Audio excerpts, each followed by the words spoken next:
जैसा कि मैंने आप सभी मित्रों को बताया, पिछले कई सालों में आपने वो शब्द सुना होगा,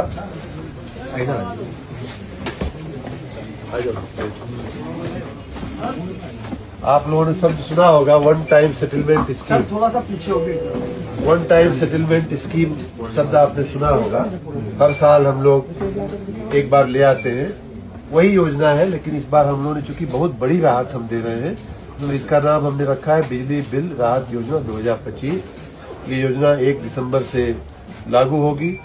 जिसकी सबसे बड़ी बात यह है, पिछली योजनाओं में पहले चरण में हम 100% सरचार्ज की छूट देते थे, अगले चरण में 75 हो जाता था, अगले चरण में 50 हो जाता था। इस बार हमने कहा है कि पूरा 3 महीना 90 दिन जो सरचार्ज की जो छूट है लगभग आधी हो जाती है, तो वो छूट तो हम पूरा 90 दिन 100% देंगे। उसके साथ अगर पहली चरण में कोई रजिस्ट्रेशन करता है तो उसको 25% तक की हम लोग एक मुश्त अगर पेमेंट करता है तो 25% मूल धन में हम लोग छूट देने का किए हैं। अगले चरण में अगर करता है तो ये राहत थोड़ी घटती 20 हो जाती है, फिर तीसरे में करता है तो 15 हो जाती है।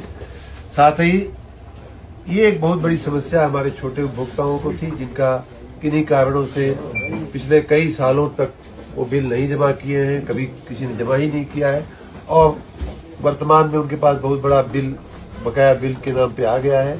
इसको वर्तमान बिल को और बकाया को हम लोग डीलिंक कर रहे हैं और ये कह रहे हैं कि वर्तमान बिल आप भरते रहिए। वर्तमान बिल के साथ अगर आप मासिक 750 रुपया भरते हैं तो आपको 10% तक की मूलधन में भी छूट मिलेगी और ये सरचार्ज की छूट तो चालू रहेगी।